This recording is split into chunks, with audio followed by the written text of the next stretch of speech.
Hey everybody, Jason Bermas here. Now we're going to get right into it. This is part two of the latest debate on Mario Nafal. I'm really loving these panels because I'm getting to show my work just like I do in this show. So please consider supporting the broadcast via the links down below.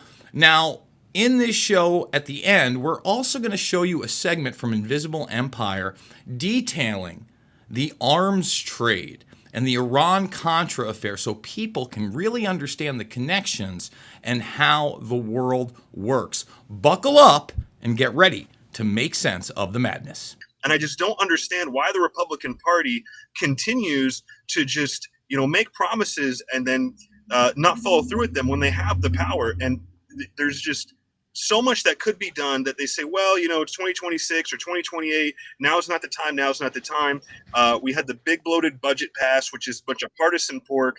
The Doge cuts couldn't be codified. There's a reason Elon Musk peeled off from the GOP and is pissed off at Trump and the Republicans and is flirting with other parties, including making his America Party. Maybe there's an opportunity for a coalition between the Libertarians and the America Party to take about a dozen seats from Congress and hold Congress hostage, so that way we can't pass any more bloated pork and actually bring our country back to off a fiscal cliff. Oh, Chief, actually, sorry, Mike. When pigs fly. When pigs fly. Yeah, could I? Hold on. Wait, Chief.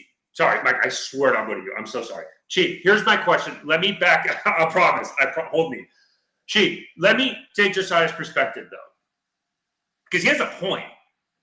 You either support the GOP or Democrats run this. I don't disagree with it. I mean, if you're Mike, and this was kind of my question to him, so Mike, this is my, to get ready. But if you're a Democrat, make something, but take a step back, let them get at each other, let them fight. Elon Musk creates his, maybe he gets the Libertarians, he does all that. Josiah's not wrong in saying you want this, you're guaranteeing Democrats take control in 2026. So should there be a moment where even MAGA says, okay, wait a minute, what's more, and maybe this is a question for you, you let me know. Is this a situation where the Epstein file is from a policy perspective or even from like an ideology perspective, the top priority, and you'd rather, if they're not going to release the Epstein files, okay, that means GOP is dead to me, and I'd rather stomach Democrats back in power? Or do you think, as Josiah is saying, hey, if you peel away and you take a step back and you don't support us, you're guaranteeing Democrats, so maybe you do just have to continue to hold your nose and just deal with what you got? Right. That's a good question. But, here's what I'd say about that. It's whether you want to, pull the trolley and basic. No, how about this? It's basically where you want to have two paths. One of them is where you have a bad outcome or another bad outcome. It's like two poisons. You can't really make the right decision there. I will say if you need like Chat GPT to look up Trump wins, we're in a kind of a desperate spot there. I could think of like one possible thing that Trump has done, which is good, is that the border crossings have gone down to pretty much like zero. It's gone down significantly. However, I mean, mass deportations by numbers have not been happening. This big, beautiful bill was filled with a lot of big, not so beautiful pork. It's not been a very solid bill overall. And now we're getting possibly amnesty or allowance of some of these migrants to actually be there with these new visa programs. And there's a bunch of other issues I have with Trump administration. But one other point is this whole files thing, you can go and like have good border security, you can do other things, and also want deputy files to be released. It's not like you can only do one thing and that's a binary choice. You can do many things. I will say for this, the GOP didn't die from the Epstein files not being released. It died from 1,000 cuts, starting with the failure to do mass deportations, a failure to balance the budgets. I mean, we could go through the list of all the failures they've had over the years, but this one thing didn't do it. But I think this one is just shows the hypocrisy of the GOP. Sorry, the GOP, and just shows that they really have no clue what they're doing at all. The Trump administration has failed us on this completely. They should release the files, and I can't really think of many Trump wins aside from that one thing, which was reducing border crossings, but not mass deportations. We're getting into war with Iran. We like bombed in Middle East. We're going to be pushing for we get pretty much in that whole conflict right now from that, and things are going to get a lot worse, unfortunately. So that's kind of my outlook on it, but. The Democrats, Republicans, they're all the same in my eyes. They've let us down, and they're offending the American people, unfortunately. So, Mike, let me go to you. If you're advising, let's say, Hakeem Jeffries, what would you say? Because what I'm getting at is the GOP is tearing itself apart. Do the Democrats pour more fuel to the fire, or do they take a step back? What would you say, Mike? Well, you definitely don't want to take the opportunity to be a hypocrite. It's just like I say, Trump doesn't have the luxury of setting the house on fire and then complaining about it's a little bit too hot in here. I think one thing that we all need to do is turn the heat down the room just a little bit and realize that we are all one thing and one thing only. We are all patriots here. I refuse to accept the notion that I have to deal with a president that may want to cover up something, put something under the rug in order to get some policy victories. It may or may not be actual policy victories because the math was played with. My biggest thing is Trump is not going to be in office forever. No Democrat's going to be in office forever. What's going to happen when the pendulum swings the other way? Even though that I caucus with the Democrats, I worry that once the Democrats are in power, because Trump has done so much so far, so fast, what is it going to look like when they're in power? And for instance, believe it or not, Democrats own firearms as well. I have a firearms business, right? So the when they watered down the Hearing Protection Act made absolutely no sense to me. If you know anything about firearms, you know it's a lot safer training environment when you're not out there, blowing your eardrums out. So that just made zero sense to me. When the Democrats come back in the power, what if they use that same power that Trump is harnessing for gun grabs? What if they use that for all types of overreaches? I mean, this is not a us versus them thing. And then I'll land my plane here real quick. One person alluded to the Democrats should be just as scared as the Republicans if the Trump files are released. So I quickly, as quickly as I could, looked up some information real quick. When we look at elected people that have been charged with sex crimes against children, I'll start with the Democrats. We have Anthony Weiner, 2017. He got 21 months for sexting a 15-year-old.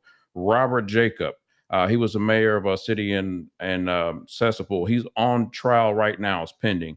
Amar Torres right now, councilman pending. But let's look at the Republicans. Dennis Hassert, 15 months, molestation. Tim Nolan, 20 years, child sex trafficking. Ralph Shorty, 17 years, trafficking, child sex trafficking. Mike Fulmer, Republican, child pornography possession. Joel Greenberg here in Florida, sex trafficking a minor. Dennis Doyle, mayor of Beaverton, downloading child pornography. So if there's some type of giant pedophile cabal going on that the world is scared about, I don't think it's a Republican. I don't think it's a Democrat or Republican thing. It may just be some people, but the anecdotal evidence would show it's more Republicans than Democrats. But that is not my main point. My main point is stop the blame game and start the ownership game.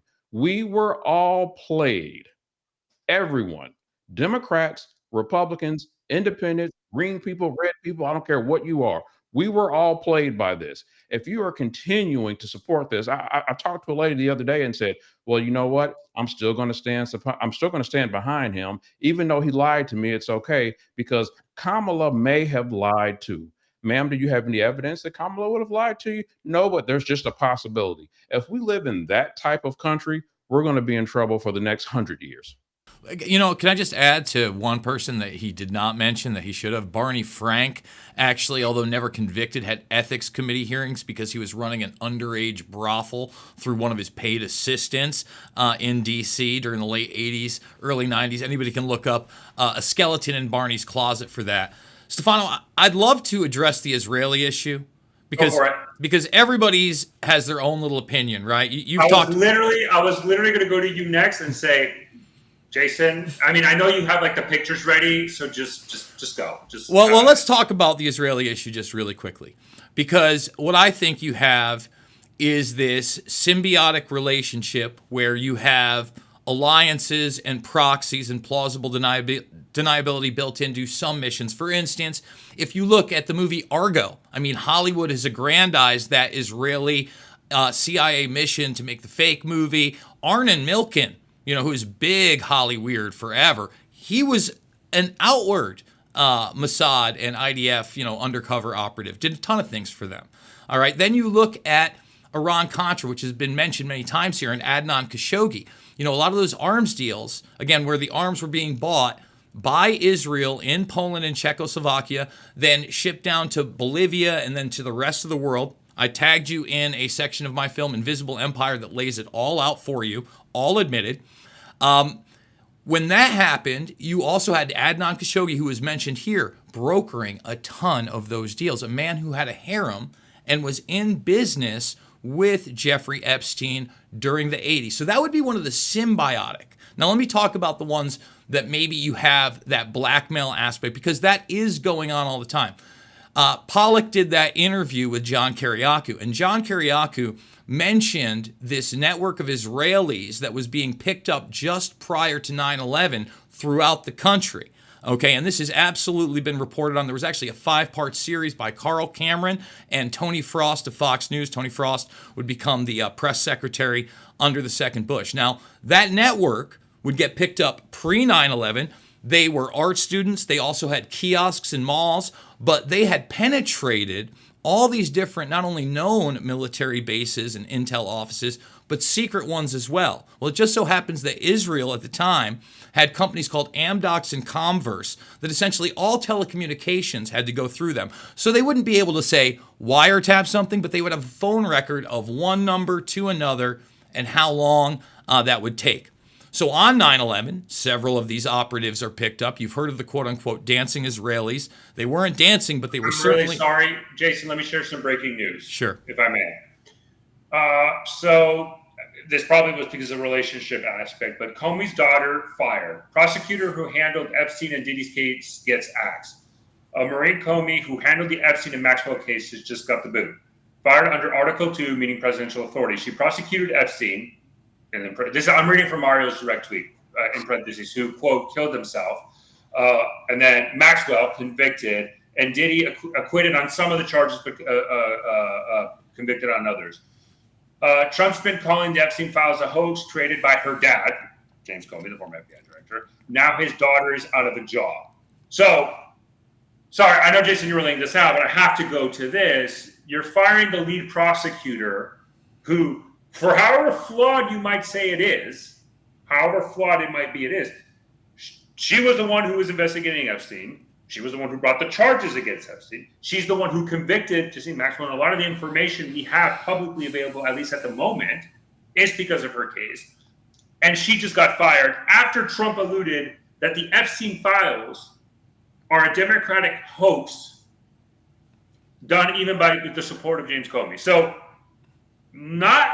what do you think? Do you like, is this? I think we're going to the special counsel, bro. I think that it's the only way that this is going to get wrapped up. Right now, you're going to see those. He's going to call a special counsel? No, I think what's going to happen is you're seeing the firings, right? And you're, first of all, anybody who gets named is either going to be low level or dead. So let me give you a great example of somebody that they're going to roll out right now. They're going to roll out Bill Richardson because it's the Democratic narrative and it's connected to the Clintons. Now, what a lot of people, we've talked about the island many times. Let me just show you something really quick.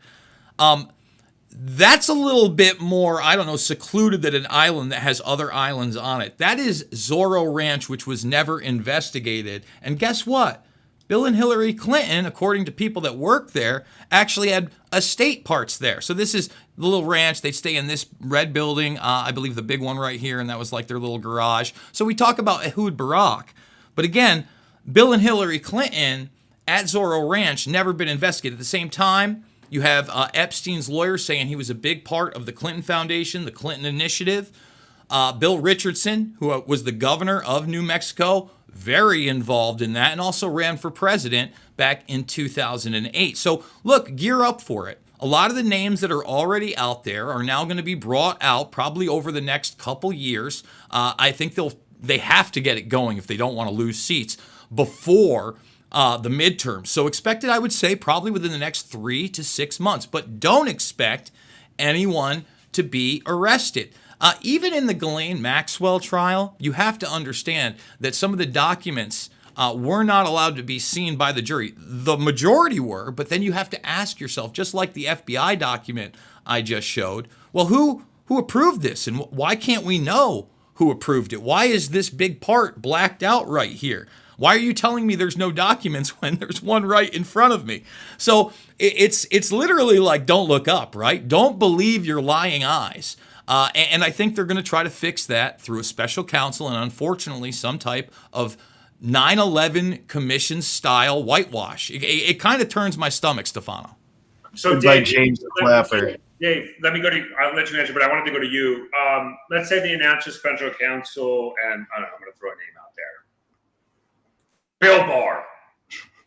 I'm literally trying to go through my like, who in your mind would be, if they announce a special counsel and the names, like for you could be like, okay, they're really doing this to get at the truth. Like, what is the name you're looking for them to get to the truth? Or maybe there isn't a name. I don't know that there is in Washington. I guess Ron Paul or Dennis Kucinich, maybe. I don't know, man. There's not many. It's not going to be Mike Pompeo or James Clapper or Bill Barr, the son of the guy that hired Epstein at the Dalton School. Let me tell you that. But, I don't think that no matter who they appoint, that this could be accepted by the American people. If you're going to appoint anyone closely connected to the political class, whether it's on the Democrat side or the Republican side, especially because the swamp was so deeply involved. Many of these names we were talking about already, so deeply involved in the Russiagate hoax and the 51 investigators and the cover-up of the Biden laptop and the cover-up of the Twitter files.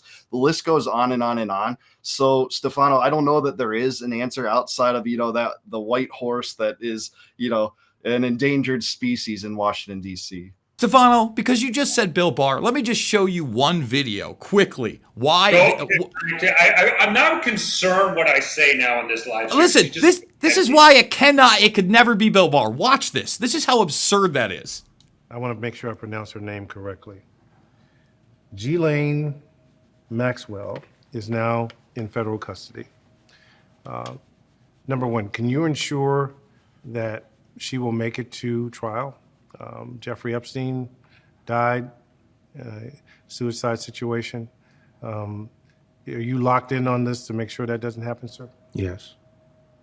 Can you give me a sense of what you told the people in charge?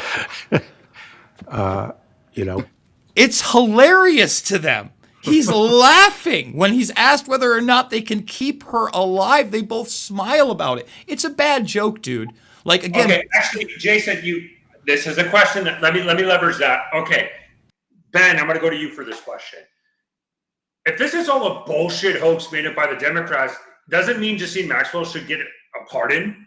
That it's either she's the leader of a major sex trafficking organization that trafficked child in one of the most heinous crimes in the 21st century, or if President Trump is saying this, if I'm Ghislaine Maxwell's attorneys, it would be malpractice for me not to go to any federal court of appeals and say, hey, I just got the chief executive in charge of the Department of Justice saying this is all a Democratic hoax.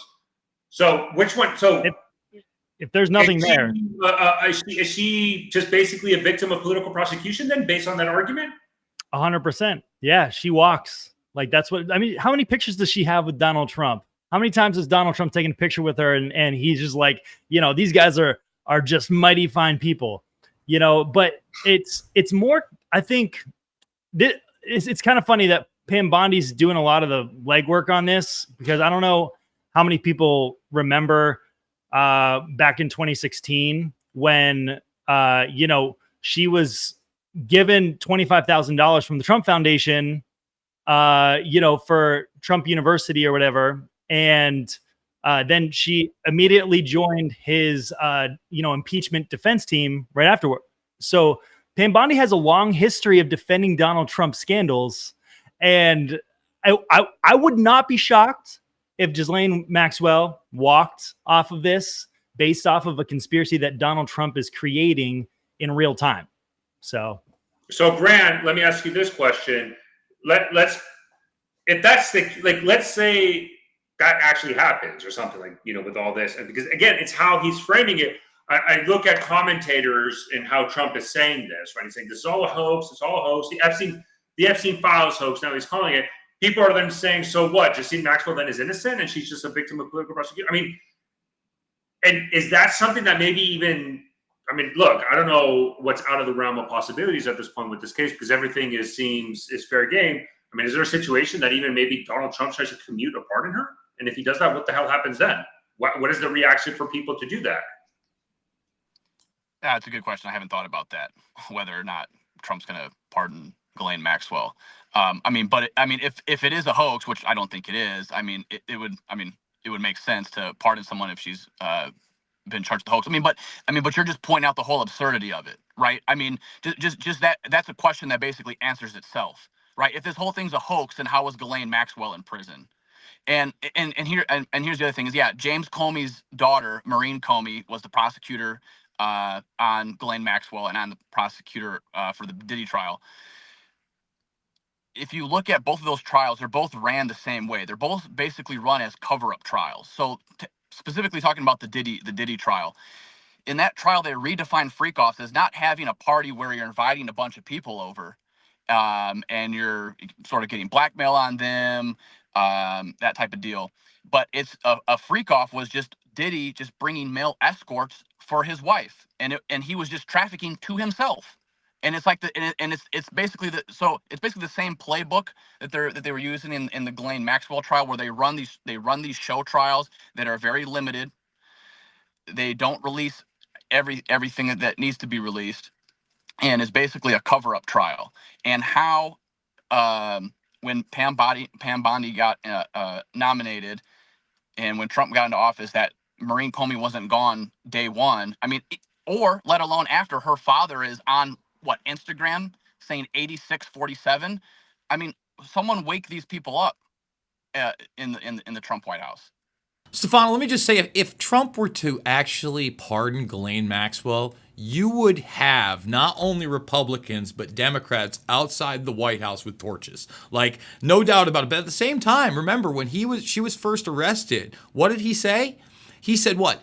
I wish her well. So he's never really gotten down on her. And, just to speak to limited hangout trials. Well, Stephen, wait. Okay, because I got it, your theory of the intelligence, but it's like you're laying out a case that there might be damaging information for President Trump and some of these files, and that's why he's trying to get or his administration, or people that are just in too much power, people that have had generational power, whether that be a Prince Andrew, an Ehud Barak, the Clintons. Again, they will burn smaller level people and people that are dead. But just like he talked about with a limited hangout trial, if you guys don't remember the movie Syriana, okay, In Depth goes through a famous limited hangout trial that involved Robert Baer, an ex-CIA agent. I think he is now not a correspondent, but they go to him over at CNN.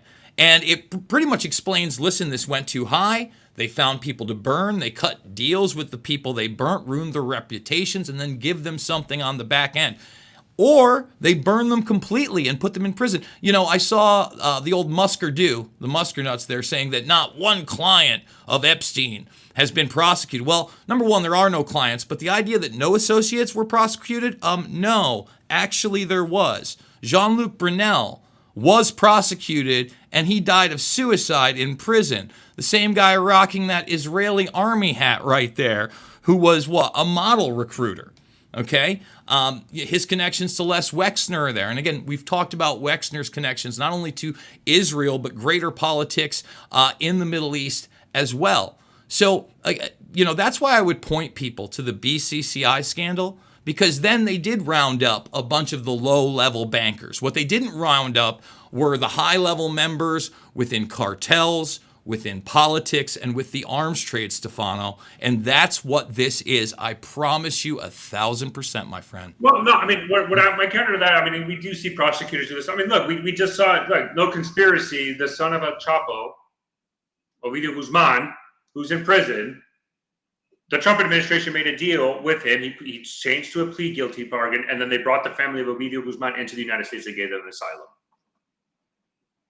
Now, you can agree or disagree with it, but it's a prosecution. I'm agreeing with you. Listen, these deals. Let me just do this, because let me just go 1 second, because I know, Stephen, you have to go soon, so I want to give you an opportunity to speak. Go ahead, Stephen. Did we lose Stephen? I think he's frozen. Yeah, I don't think he's there. That's a frozen face. Yes. That is a pro. I mean, we are going to wrap this up soon. So, but Jason, let me go back to you, and then I'll go to Mike for kind of also final words. But Jason, look, again, we've seen that. I just feel like I'm still. Let me make this abundantly clear that this is I think this is an inability of Trump to admit defeat in something. In other words, he overpromised something that he thinks is not there. I would say this, Stefano, he himself doesn't ever think he promised anything because he never did promise the Epstein files. Yeah, but that's his ego, bro. I get it. I agree with you. But again, that's his ego. He'll say, I never said those things. And again, I mentioned at least 5 different things that he didn't deliver on that were kind of a big deal to a guy like me, right? From the Assange stuff to stopping the war in the Middle East, to Ukraine, right? He did deliver on the January 6th people. He delivered on Ross Ulbricht. You know, I've got to give him the wins where they are, but Josiah, he takes it to another level. And the thing is that as far as I go, on a baseline, a lot of people that have been politically homeless for a long time, in other words, we're not neocons, and we don't go with the lunatic liberal agenda either. We've been politically homeless for a long time. I just think that the problem, I think the issue is, okay, hopefully we can get Stephen back. And please, tomorrow, if you could bring Stephen back, because I do want to give his words on that. I know we lost him secondly, but actually, let me direct this. Stephen, I know we lost you. Here's my question. I haven't had a chance to ask it. I think you're back, because what Jason was saying is, you got to get the wins, losses. And what I feel like is kind of what you're saying, Stephen, is like from a libertarian perspective, there's a disappointment, ending the wars. What I think the problem is, Stephen, is that I think Trump is looking from a political sense. He's saying, I have this libertarian base, a libertarian MAGA. But I think how he analyzes and looks at it, and maybe he's wrong, but I think his assumption is that's the smallest percentage of my base that I can sacrifice. I think when people say, for example, Trump, when he said, I'm going to end the wars, I remember when the elections happened, and I'm like, you're talking about the guy who bombed Syria under Bashar al-Assad and their chemical weapons. When Obama did it, when he said the famous, this is my red line, and instead of bombing them, he went in negotiations with the Russians and the Syrians and got the guy, and Obama got hammered for it. Yeah, but bro, wait a minute. Obama started Operation Timber Sycamore, which was the military intervention. You can't just. I don't like either. Okay. Hold on, Jason. Hold on. I was deployed in 2015 and 16 as part of OIR. Got it. Tracking. But the chemical weapons piece, for example, he did it. Trump bombed him twice in Syria. He killed General Soleimani, right? And I just think that from your guys, like, I think what he did is, like, he's like, for example, with the Palestinians and the Arab Voters Commission, I'm going to end the war in peace and all that. He's like, this is the guy who is intimately close to Benjamin Netanyahu. Like, what? And I think what he's looking at from a policy perspective is, I'll just say something to you. You will vote me when I need it, and then you're like the least important aspect of my political vote. And I think, and the mindset, and I can't disagree with him in a sense, because if you look at the GOP Congress, how many true libertarians are there? Very few. Few? One in Congress, one maybe senator with Rand Paul, and at the end of the day, they, for the most part, they still vote 90% of the times with him, and he gets his policy agenda vote. So from his perspective, he's like, oh, you guys don't want no new wars? Well, too bad, because I just can't tolerate being perceived as weak, and I don't want people to think that Putin owns me, so I'm going to give now Ukraine everything because I feel like I'm getting the rug around. And I think that's the problem that you guys are running into, is you don't have political power. You don't have political weight to change it. So what are you going to do to change this? Because the policies that you guys want, I think the Epstein file is a case in point in this, to actually get. You don't have the political power to do it because he controls the Congress, and there's nobody there is concerned about being primaried by Elon Musk now. So how are you going to do it? Because that's the only way you're going to have influence and smaller budget, and more importantly, maybe force President Trump to release the Epstein files. Well, I'd say that first off, one of the things that Trump actually did very well is he reached voters where they were. So I'm a part of the Coptic Christian community, which is a very small Orthodox Christian community, very, very small. And he actually said something to the effect of, he was going to push policies in the direction of conservative orthodoxy. So he was going after these groups and these subgroups, I think, and making these promises and even extracting some transactions, like with freeing Ross Ulbricht, in order to get that vote. Now, I don't know if he's underestimating to a very large degree just how passionate and how big a lot of the liberty movement base really is. For him to go out there and to threaten to primary Thomas Massey, who's arguably the most principled man in Capitol Hill. He's a libertarian-leaning conservative. He sticks to his guns. He doesn't care about the status quo. And for Trump to say, well, you know what, Thomas Massey, I'm going to back your primary challenger because you're going against the big, beautiful bill, when a certain percentage of his base, voted for Trump because he promised to actually try to move the government towards a more fiscally conservative direction. And to see them do the opposite on so many fronts has just been nailed in the coffin for a large part of his base. And I get what Josiah is trying to do. It's this argument of, well, if you vote for libertarians, you're going to get the Democrats. And my argument is, well, number one, if we continue or other people continue to support Republicans, they're essentially getting Democratic policy. So really, at the end of the day, what's the difference? Now, to an important point is, what is the Libertarian Party's chance of actually winning an election? And, number one is we've mostly been successful at the local level. The federal level is more of a search and rescue campaign for us, but it does give us an opportunity to get out there, put out a principled candidate that actually speaks to a message that resonates with a lot of libertarians, because we want to vote for somebody who represents us, not the lesser of two evils.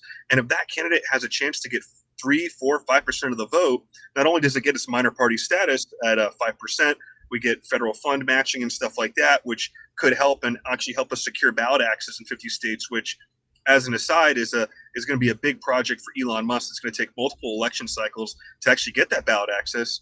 But even just to get there and say, look, that couple percentage of the vote that we get, that's enough to sway a presidential election one way or another. So either a candidate's going to have to come in and start campaigning like a libertarian and actually having real concessions, moving the Overton window towards libertarianism, or just going to keep eating their lunch. Even if it's 5%, that's enough to sway an election. So, our policies, our positions are very clear. If the Republican Party is unable or unwilling to push those policies, we're going to get a lot more of those voters. And at the end of the day, from a perspective of being very fair in the messaging from the libertarian side, when Trump does something good, but also being firm when he does something bad, I applauded Doge. I applauded certain efforts to turn down the heat in the war with Ukraine. But I've just seen an about face in just about every topic, and it's gotten to the point where it's almost ridiculous. And I think for many people that are libertarian or even conservative leaning that supported Trump, the Epstein files is just the icing on the cake. I think it's going to be something that a lot of his hardcore base just can't get through. I just don't think it's the icing on the cake. I think it's the cake. Yeah.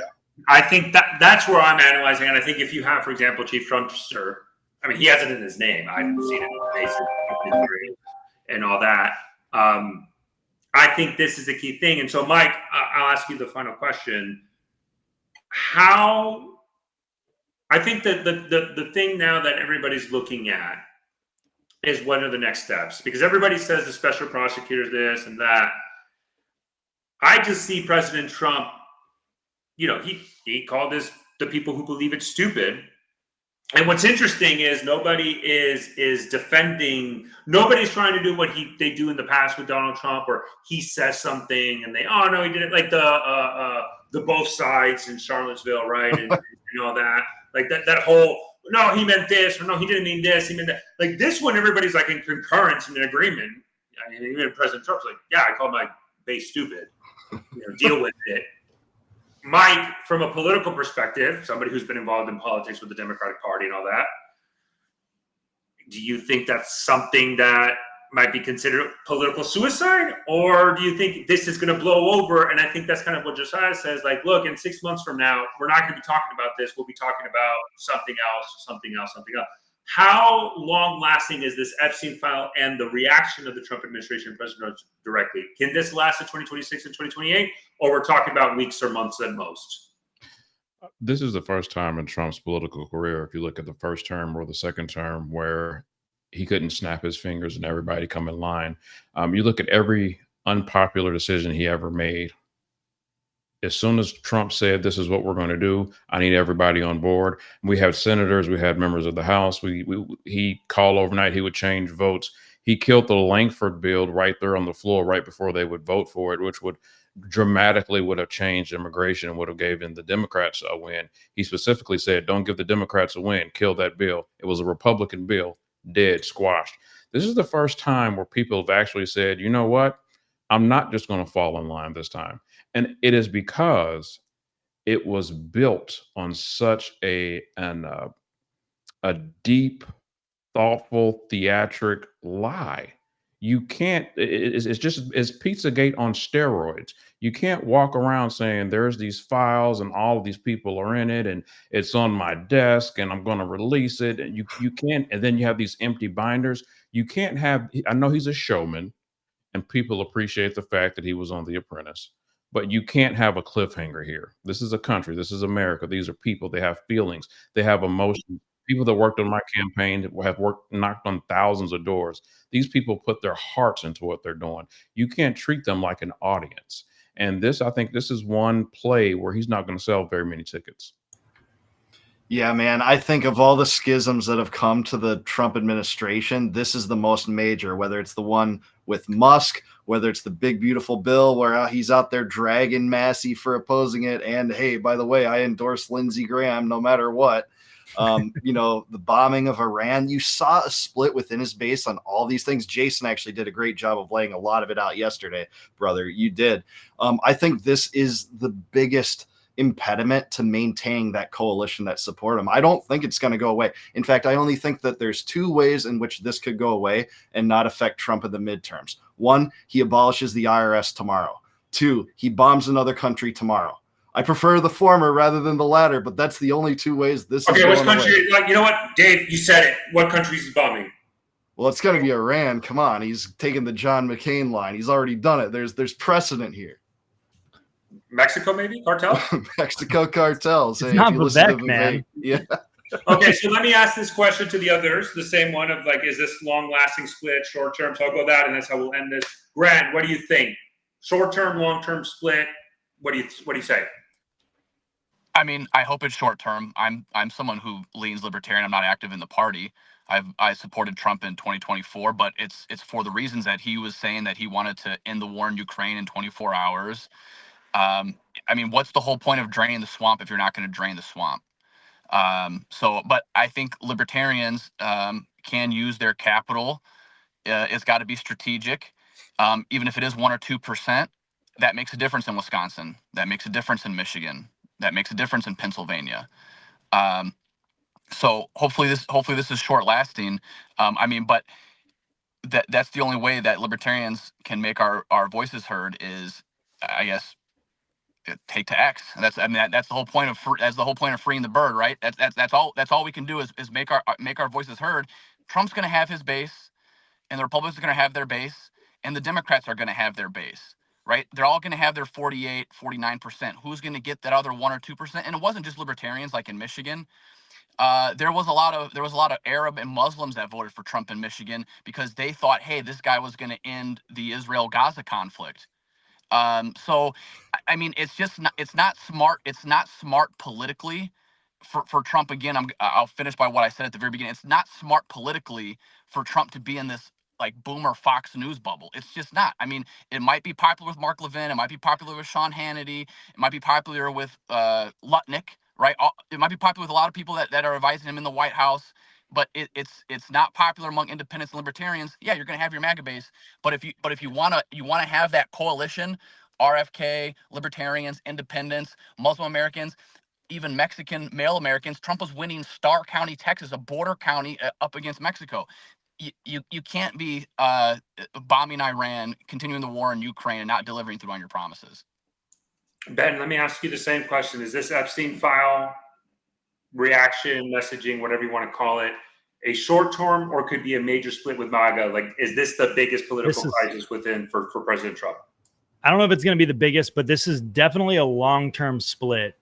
And I think this is good. It plays into the hand of libertarians a lot because people are going to start to realize that, obviously they need to stop worshiping their political gods. No matter who you vote for, you elect President Benjamin Netanyahu.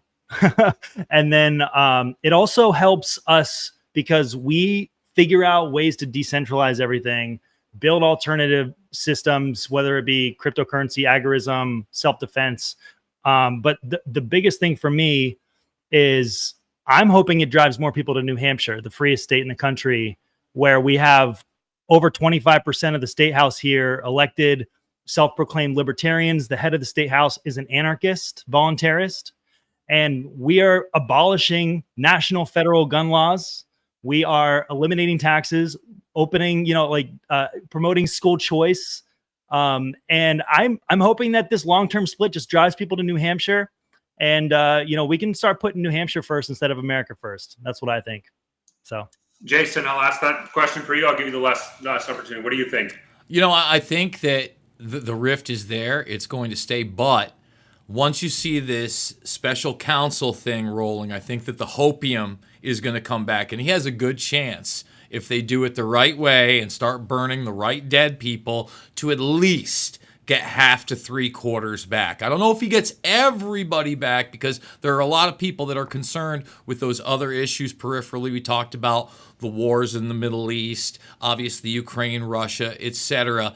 But at the same time, one thing this Trump administration has done, it has been savvy to listening to that base, and this base is crying out loud and a lot of the influencer class. And that seems to be what weighs big with this administration. So yeah, I think in the next couple weeks, we're going to see the movements and they're going to try to get it back because the rift is too big, Stefano. Well, with that, I do want to thank Mike for being, I guess, and Josiah, my only non-two libertarians here. I'm a constitutionalist, bro. I don't even, that whole volunteerism thing, I don't believe in that Johnny nonsense either. Somebody's always going to want to bang your wife. I mean, come on.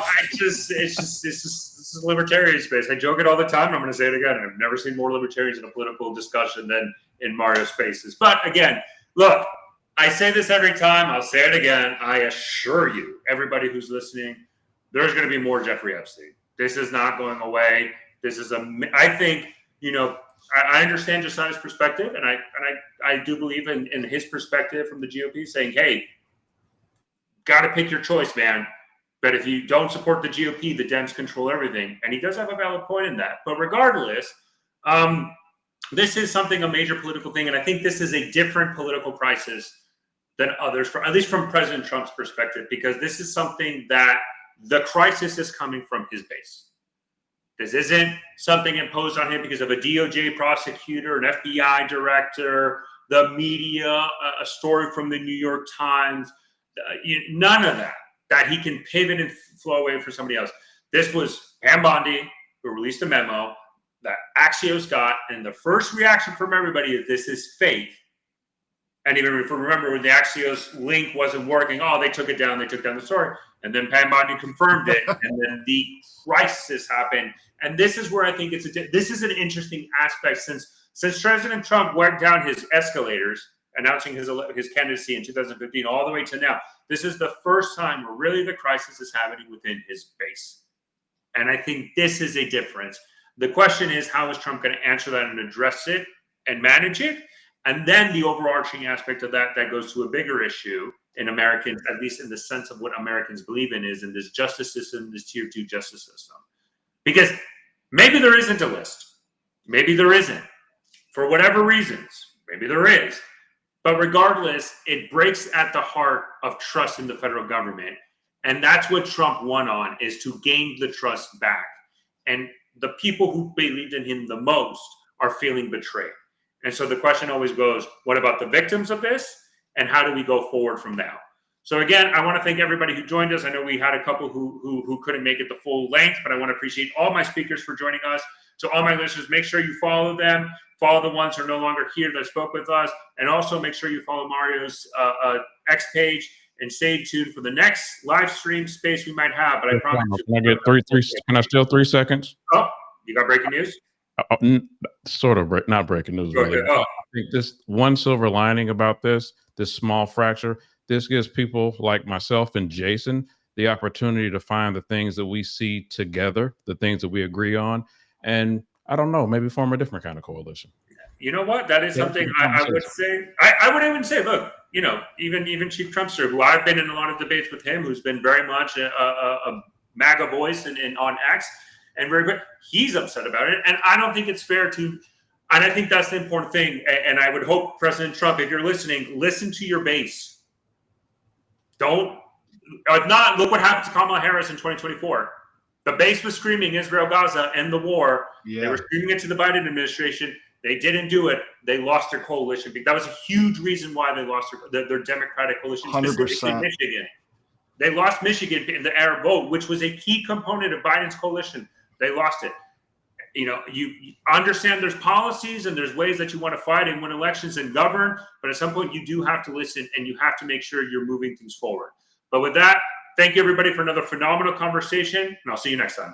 All right, folks, now that's the end of the debate, but we're going to transition into this segment from Invisible Empire on really how this network has been operating and, quite frankly, evading the type of scrutiny we're trying to bring here. This network disguises itself, remaining in the shadows. Despite the elite utilizing Bernays' methods, in conjunction with the military-industrial complex they had erected, a modern arm of this organization was exposed in what came to be known as the Iran-Contra scandal. Essentially, black operations were not only caught dealing arms illegally and supporting South American dictators, but also smuggling drugs into the United States. Iran-Contra was really the merging of two different programs. The first one was support for the Contras, who were, let's face it, a force of terrorists in Nicaragua trying to overthrow the Sandinista government. They were being secretly supported by the CIA, and at the bottom of the whole thing was drugs. Iran-Contra was openly exposed by massive network coverage. How was it that in 3 years, a network Washington set up to run arms to the Contras wound up running cocaine into this country for the most vicious drug cartel in the world? At the same time, we were supposed to be fighting a war against drugs. But by the same token, I also smuggled my share of weapons in exchange for those illegal substances, with the full knowledge and assistance of both the DEA and CIA. Betzner says that in 1983, he flew weapons from Florida to El Salvador and drugs from Colombia to the Bahamas on the way back. In 1984, he says, he flew twice from Florida to Costa Rica and back. We could bring back our own cargo, and they would arrange it, or we could bring back their cargo without ever having to worry about interception, arrest, anything like this, that everything was taken care of. What kind of cargo were you talking about? Drugs. Tolliver says he had 2 meetings with this man, CIA veteran Rafael Quintero. Then in March of 1986, he says he flew 14 tons of weapons down to Honduras, to this Contra resupply base set up by the CIA. We take off from Tegucigalpa, Honduras, and we leave. To? South Florida. Where in South Florida? We landed at Homestead. Homestead? Air Force Base. This is the plane Tolliver says he used. The plane traces to a company that had a State Department contract to fly humanitarian supplies to the Contras. In addition to that, 3 dozen sources confirm the basic scheme. We can now report that long before that operation began, there was another operation to provide guns for the Contras, which was also against the law.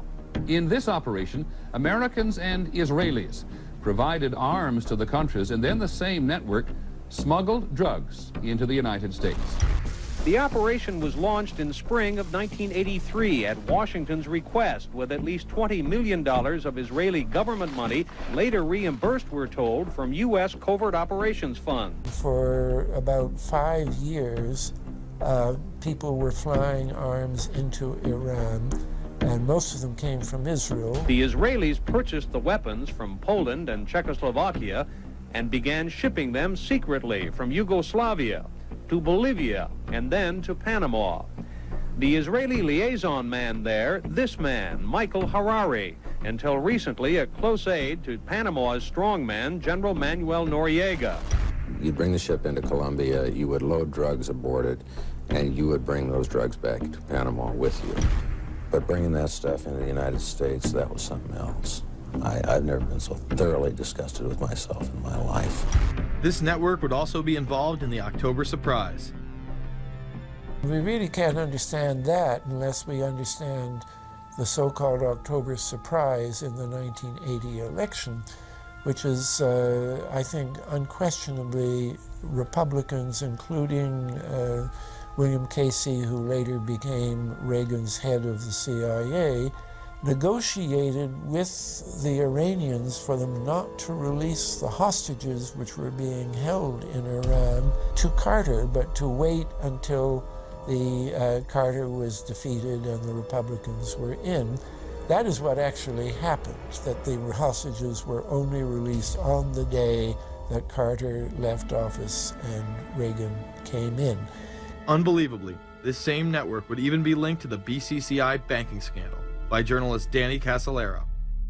Casolaro was probing a conspiracy he called the Octopus, which involved the Iranian hostage crisis, the Iran-Contra affair, with, believe it or not, all funds channeled through BCCI, the international bank charged with everything from money laundering to fraud. BCCI, it's a shadowy international bank linked to terrorists, drug runners, and dictators. Little was known about BCCI until 6 of its top officers were arrested in Tampa in October of 1988 on charges of laundering drug money for Colombian cocaine bosses. The BCCI men were convicted, and the bank itself pleaded guilty. But for some reason, the bank was allowed to continue to operate all over the world. There are indications that some of the reluctance to prosecute this bank stem from the favors it did. For? The favors it did for intelligence services everywhere. Too many secrets of too many countries, too many prominent people, too many hands-on, and that makes it desirable that this entire affair be forgotten. It began to become clear that the global traffic of drugs were funding violent dictators, rigging elections, supporting the arms trade, and enforcing the assassination of anyone who got in the way. Casolaro was found dead for his efforts in exposing this network. His death, of course, ruled a suicide. He was meeting a source in West Virginia. He was about to discover all. Instead, his body was discovered in a hotel room with 12 slashes in his wrist, but when the local authorities ruled it suicide, the family said, no way. The housekeeper had taken calls threatening his life. And I pick it up telephone, I say hello, and he say to me, you son of a bitch, you's dead. Casolaro would not be the only person involved in the scandal to wind up in a casket. Meet Barry Seal. At first, the media portrayed Seal as a drug dealer gone good, who was assassinated by the Colombian mafia. Authorities believe last night's machine gun killing of top drug informant Barry Seal was ordered by drug bosses in Medellin, Colombia, who sent 5 men to Baton Rouge to kill Seal. Sam Dalton was the lawyer that represented the Colombian hitmen convicted of his assassination. We were trying to subpoena the CIA because we felt like they had documents, exhibits, and evidence that would indicate complicity in Seal's assassination. When they were able to gain access of Barry Seal's trunk the night of the murder, the personal phone number of none other than George H.W. Bush was present. Louis Unglesby, the former attorney for Mr. Seal, also confirms that he once called the office of the vice president after Seal had given him the number. You see, the Black Ops drug smuggling operation had not yet been exposed, and intelligence couldn't take any chances. It was later revealed that Seal was involved in smuggling cocaine into Mena, Arkansas, while Bill Clinton sat as governor. 1983, Ronald Reagan was president, Bill Clinton was governor. And little Mena, Arkansas, changed from a quiet town to a center for drug smuggling and reported Contra support activity. In the middle of it all, this man, admitted dope smuggler Barry Seal. Arkansas State Trooper Russell Welch investigated Seal's organization. Each trip would have 250 to 350 pounds of cocaine. According to the London Telegraph, Arkansas State Trooper Larry Patterson testified under oath that he and his officers discussed repeatedly in Clinton's presence the large quantities of drugs being flown into Mena Airport, large quantities of money, large quantities of guns. Hot Springs police officers would also record Roger Clinton, Bill's brother, during a cocaine transaction stating, "Gotta get some for my brother. He's got a nose like a vacuum cleaner." There was also a large amount of money laundering going on in MENA. Former IRS agent William Duncan traced some of SEAL's drug profits laundered through MENA banks. We had direct testimony from people who were involved in the money laundering operation. We had testimony from people at banks who observed the transactions. What happened when you tried to make this case before a grand jury? I was never asked to present the evidence to a grand jury, ever. This very same network used BCCI to fund the Afghani rebels. The deputy director of the CIA, Richard Kerr, said late today that the CIA did use the Bank of Credit and Commerce International, BCCI, to support CIA activities overseas. Most people still believe that the Soviets had maliciously invaded Afghanistan in order to spread their communist agenda. The Al-Qaeda was essentially a kind of a byproduct of Brzezinski's campaign to embarrass the Soviet Union in Afghanistan. They weren't in Afghanistan at that time. Brzezinski boasted later that he was responsible for drawing them into Afghanistan.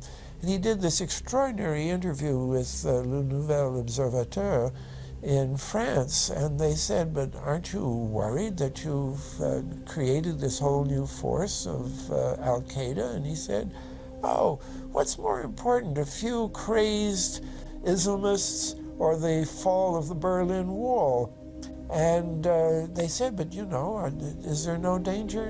Aren't they dangerous? And he said, nonsense. He said all this in 1998. So I knew Brzezinski at McGill University. We were students together and took very small classes together. And in some ways he's bright, and in some ways he's kind of nuts. And he had the kind of nuttiness that made him attractive to the Rockefellers. Bin Laden and his network were actually funded by BCCI through U.S. covert operations.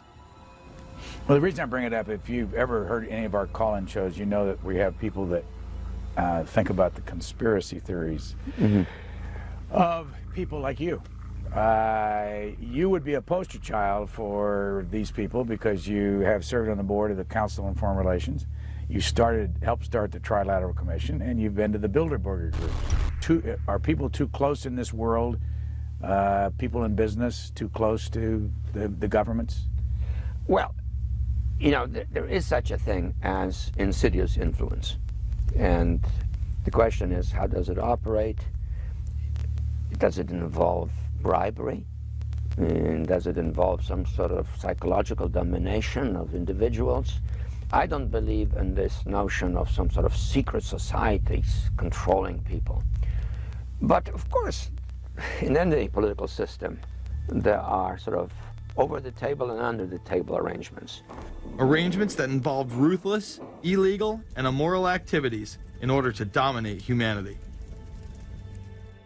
Despite all of the evidence that has just been presented, this network would fall down the memory hole, even though 14 convictions were made in the Iran-Contra scandal. The continued cover-up would be made possible by George H.W. Bush. These documents that came forward in the North trial clearly reveal the involvement of the vice president to a greater degree, I think, than he has acknowledged heretofore. This, of course, did not stop him from pardoning those involved during the twilight of his presidency. Some new reverberations today to President Bush's Christmas Eve surprise, the pardoning of former Defense Secretary Caspar Weinberger and several others in connection with the Iran-Contra allegations. Well, now the special prosecutor says it's the president who needs to explain some things. The real issue is why the notes weren't produced 5 years ago when the congressional investigation and the independent counsel's investigation had requested them. Because high-level political officials scrambled to limit the investigation and establish plausible deniability for the upper echelons of the network, including Bush himself. So who is this guy, and how did he come to power? And that is going to wrap the show up, everybody. You know the drill. It is not about left or right. It is always about right and wrong. I hope you check out the rest of that documentary, Invisible Empire, A New World Order Defined, among the rest of my documentaries, which are free. And consider supporting the broadcast down below. I absolutely love you guys, and we'll see you on the flip side.